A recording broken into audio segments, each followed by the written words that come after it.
សួស្តីពុកម៉ែបងប្អូនមកជួបគ្នាម្ដងទៀតហើយ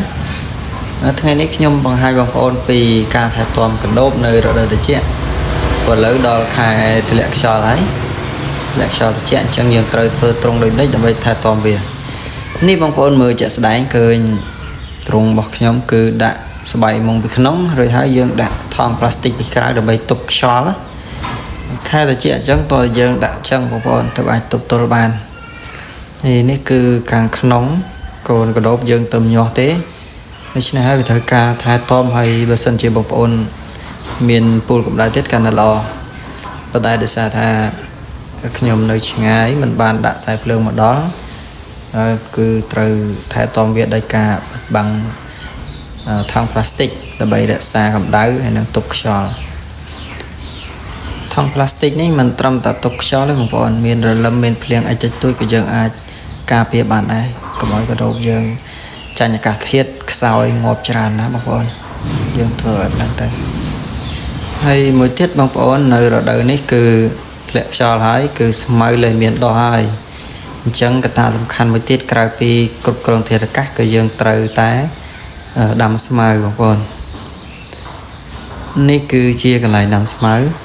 សម្រាប់គ្រប់គ្រងដល់កដោបយើងនៅខែប្រាំងនេះគឺចាប់ពីខែធ្លាក់ខ្យល់នេះទៅស្មៅគឺលែងដោះទៀតហើយស្មៅធម្មជាតិសំជាក់ស្មៅធម្មជាតិគឺវាលែងមានដោះខ្ចីសម្រាប់កដោបទៀតហើយអញ្ចឹងយើងត្រូវតែធ្វើម៉េចគ្រប់គ្រងទៅលើចំណីអាហាររបស់កដោបគឺការដាំស្មៅនេះឯងទើបយើងអាចគ្រប់គ្រងផលិតកម្មរបស់យើងបានបើសិនជាយើងចំកដោបពឹងផ្អែកទៅលើស្មៅធម្មជាតិគឺបានតែខែវស្សាទេដល់ពេលខែប្រាំងចេះគឺលែងមានហើយបងប្អូនចឹងយើងត្រូវដាំស្មៅនេះប្រភេទស្មៅ Super Napier បងប្អូន Super Napier ដាំនេះបានមួយខែហើយស្មៅនេះគឺស្រួលដាំណាស់បងប្អូនឲ្យតែបងប្អូនមានដីដែលមិនលិចទឹកយើងលើកជារងតិចមកហើយលាមកកដោបយើងហ្នឹងយើងកាបយកមកចាក់តាមរងហ្នឹងទៅហើយស្រោចទឹកសាមទៅគឺល្អមែនទែនលូតលាស់លឿនណាស់ហើយនេះជាប្រភេទស្មៅអ៊ីស្រាអែលមួយទៀតជាចំណីលេខ1សម្រាប់កដោប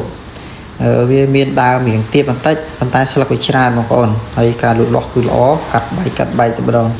ហើយតែយើងលើកជារងហើយយើងដាក់លាមកកដោបយើងនឹងធ្វើជាជីកំប៉ុស្តរបស់វាទៅគឺល្អមែនទែនហើយយើងអាសាស្រោចទឹកផ្ដល់សំណើមឲ្យវាទៅគឺលូតលាស់នៃចំណីនេះគឺលេខ1សម្រាប់កដោបបងប្អូន